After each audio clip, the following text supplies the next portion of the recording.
Engage quantum drive.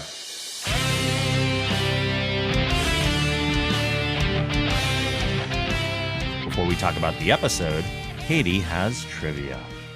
I sure do. I have to keep with tradition now. Of course. I feel like I have to do it.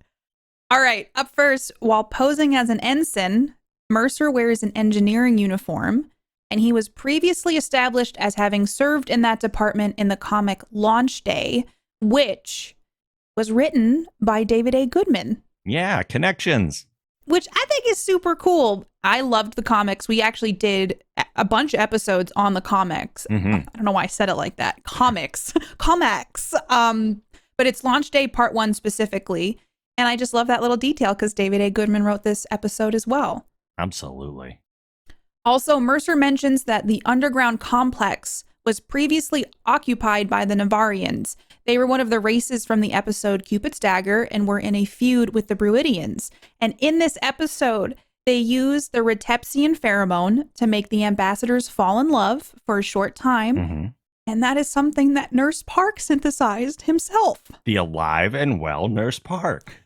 Just living his best life. He's probably still synthesizing things at this moment. There's no way that he's not. He's just really busy in the back room. Yeah, he's busy in the back. He's organizing the medicines. I'm pretty sure that's what he's doing. And absolutely. Yeah. I mean, I don't know.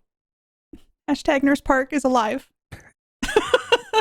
There's a jazz song in this episode where Claire and Isaac are dancing. It's very romantic. And I immediately was like, I need to look up this song. So I'm like in Google typing in the lyrics and I found the song.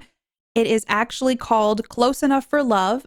It was sung by Tony Bennett. And this rendition was arranged and produced by Joel McNeely. And the singer is an award-winning jazz vocalist named Sarah Gazarak. Oh, wow. Okay. She had cool makeup on too. Like she was like an alien jazz singer. So I'm just, that whole scene in general was amazing. And then the details, like she's just in the background singing this beautiful song, but she had like full alien makeup on. It was pretty cool. So those are the fun facts from this episode, but we got quite a few guest stars to get through. Up first, Dr. Vilka was played by Eliza Taylor, and she was Clark Griffin on The 100. Yeah, main character of that show. So she's around the entire time. Mm-hmm.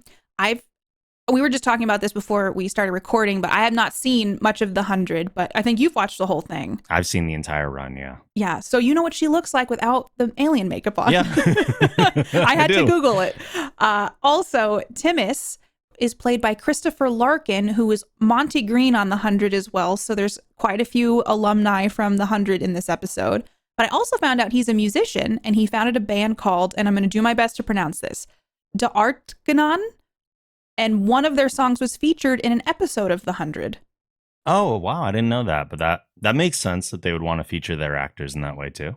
Yeah. So I think it was second season or something. And it's all like, if you look it up, you can find the song and which episode specifically it's in. But I always think that stuff cool. People just are like double, triple, quadruple threats and can do so much. For sure. I love seeing, too, when they get guest stars that are like their other thing that they worked on together is also the most prominent other thing that they worked on. So like this is a little reunion for them, too, to come back and work together. Oh, I have so much to say about this episode and I don't want to get ahead of myself. Timmis. Captain Losha is played by Sophina Brown, and she is known for the series Numbers as Nikki. I watched a ton of Numbers when that came out. Oh, yeah? So, I haven't seen any.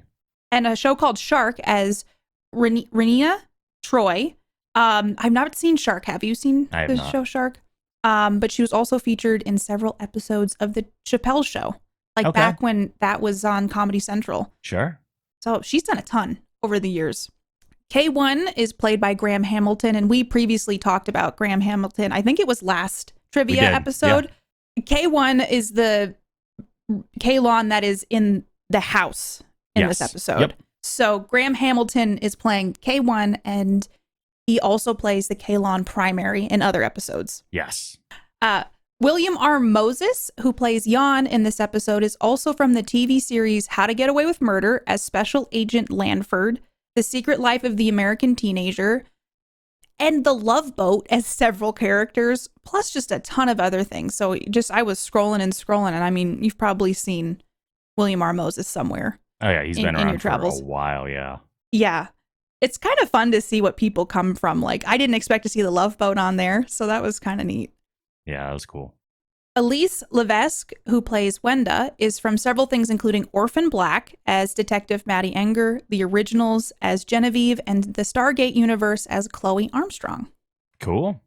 Yeah, so lots of faces in this episode, some under makeup, some not, and it's just cool to see who they get in this show and where they come from. So yeah, there's a lot of people in this episode, and I know I didn't even get to everybody. So yeah, there's a lot of prominent characters that are in side stories. Yeah, this was a jam-packed episode, and so those are the guest stars and trivia from this episode. Okay. Hey, thank you so much for watching. This is just a segment of the full podcast that Rob and I do. So if you want to hear more of our thoughts and full episode discussions, go to thegeekgeneration.com/quantum drive.